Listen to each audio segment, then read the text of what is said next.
सूरज से पूछो कि तुम्हारे उदित होने से कितनों को लाभ होता है, उसे नहीं पता। चंद्रमा से पूछो कि तुम्हारी किरणों से कितनी औषधियों को पुष्टि मिलती है और कितनों के ताप दूर होते, शीतलता मिलती है। जैसे चंद्रमा को नहीं पता और गंगा, यमुना, नर्मदा, तापी, सिंधु, कावेरी, इन नदियों के पानी से कितने लाख, कितने अरब टन अनाज पैदा होता है, इसका हिसाब उन नदियों के पास कहां। कितनों को जीवन मिलता है सूर्य से, ये सूर्य के पास हिसाब नहीं है।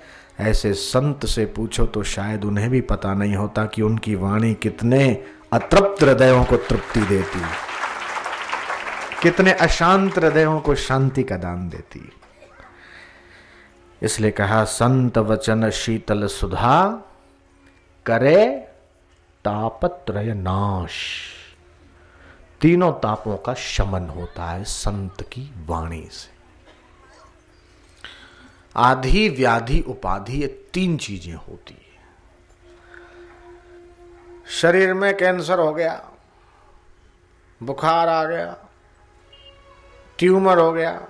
अब कल परसों मेरे पास फोन आया अहमदाबाद से, बोले पिताजी को हार्ट अटैक आया है, अस्पताल में दाखिल हैं, डॉक्टर ने कहा है बाईपास सर्जरी करवानी पड़ेगी, ऑपरेशन करना पड़ेगा, क्या करें।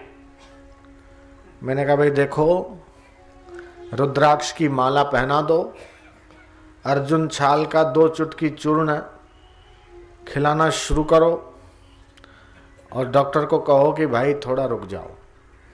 बोले जहाँ 60-65 पल्स होनी चाहिए, वहां पर मात्र 50 से 52 पल्स चल रही है। बोले ये खतरे का इंडिकेशन है, अगर तुरंत बाईपास सर्जरी नहीं कराते तो हम कुछ नहीं कर सकते या कह सकते कि ये कब मर जाएं। मैंने कहा भाई ये उपाय तो करो, 4 घंटे 6 घंटे 8 घंटे रुक जाने में क्या होता।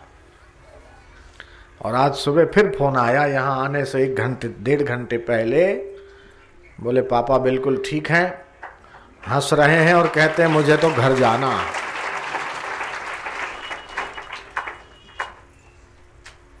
तो 3 लाख का खर्च तो 2 दिन में बच गया, नहीं तो 3 लाख खर्च हो जाते और जीवन भर के लिए रिस्क रहती वो अलग। तो साधु का दर्शन केवल तबीयत ठीक रखने के लिए ही नहीं है, ये तो उसके एक्स्ट्रा बेनिफिट है। केवल परिवार को अच्छा रखने के लिए ही सत्संग नहीं है। ये जो डॉक्टर और वैज्ञानिक है ना, इनकी मैं आपको बात बताता हूं। ये समझते थे जो भगवान को नहीं मानते, धर्म और ध्यान को नहीं मानते और जो पूजा पद्धतियों की मखौल उड़ाते हैं, ऐसा भी एक वर्ग समाज में।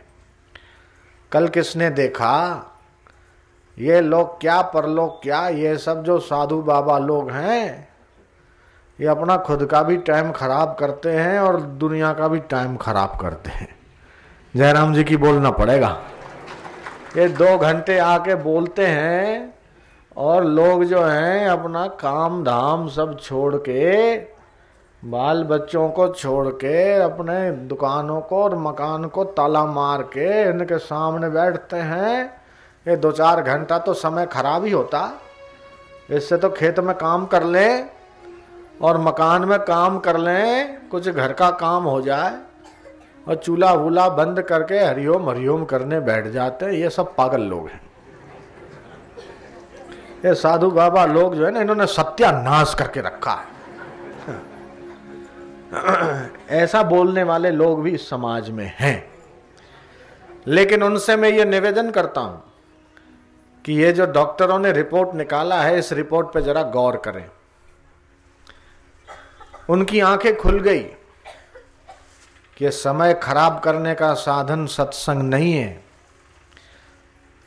ये तो जीवन को आबाद करने का और साथ में शरीर को ठीक रखने का, मन को प्रसन्न रखने का और जीवन को सफल बनाने का परम साधन है सत्संग। ये बात उनकी समझ में आई।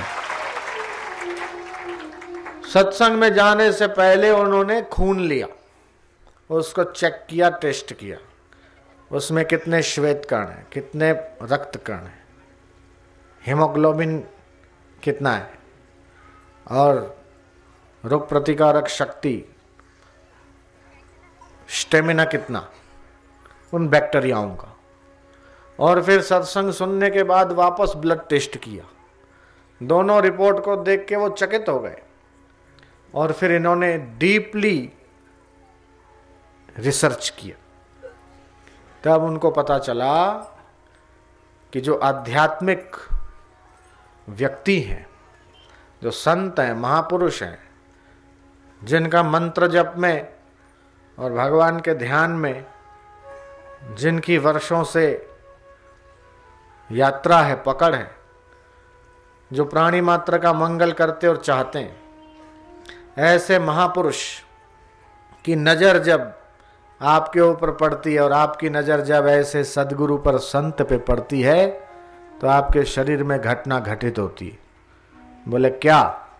कि 1 घन मिलीमीटर ब्लड में 1 सेकंड में 2200 से 2500 जितने श्वेत कण डेवलप होते हैं, जो आपके स्वास्थ्य की रक्षा करते हैं। ये उन्होंने देखा।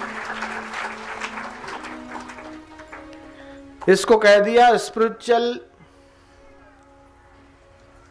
काउंसलिंग थेरापी, ये आध्यात्मिक वार्तालाप चिकित्सा है।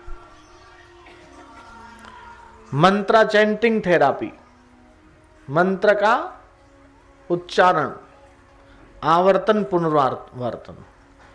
तो जब सामूहिक संकीर्तन होता तो तुमुल ध्वनि उत्पन्न होती है और तुमुल ध्वनि से इस वातावरण में जो ऊर्जा है उसका संचार होता है। और नास्तिक व्यक्ति भी ऐसे माहौल, ऐसे वातावरण में उसके भीतर भी आस्तिकता पैदा हो जाती है। अमेरिका ने नियम बनाया कि जो अस्पताल बनेगी उस अस्पताल के साथ एक प्रेयर हॉल बनेगा, प्रार्थना खंड। जो मरीज प्रार्थना करेंगे उनको दवाई लेने की जरूरत कम पड़ेगी। डॉक्टर ने जो कोर्स लिखा है, सुबह दोपहर शाम 2-2 टेबलेट लेना, वो 2-2 ना लेकर 1-1 भी लेंगे तो काम चल जाएगा। बाकी का काम प्रार्थना की शक्ति से हो जाएगा। अब बताओ, समाज के लिए आश्रम वरदान हुए कि नहीं? आप बताओ। आश्रम हर गांव में होना चाहिए। हर गांव में संभव न हो तो हर 10 गांवों के बीच एक आश्रम होना चाहिए। हर 10 के बीच संभव न हो तो हर 20-25 गांवों के बीच आश्रम होना चाहिए। नहीं तो हर जिला मुख्यालय पर एक आश्रम बनना चाहिए और उसमें हर रविवार, हर गुरुवार, हर अमावस्या और हर पूर्णिमा के दिन सभी आसपास के गांव वहां बैठकर भगवान का सत्संग सुने, भगवान का नाम लें और संकीर्तन यात्रा निकालें। यह प्रयोग अगर 2-4-6 महीने ही भारत में किया जाए और आप पाएंगे कि भारत में अपराध कम होने लगेंगे, अत्याचार कम होने लगेगा, हिंसा कम होने लगेगी।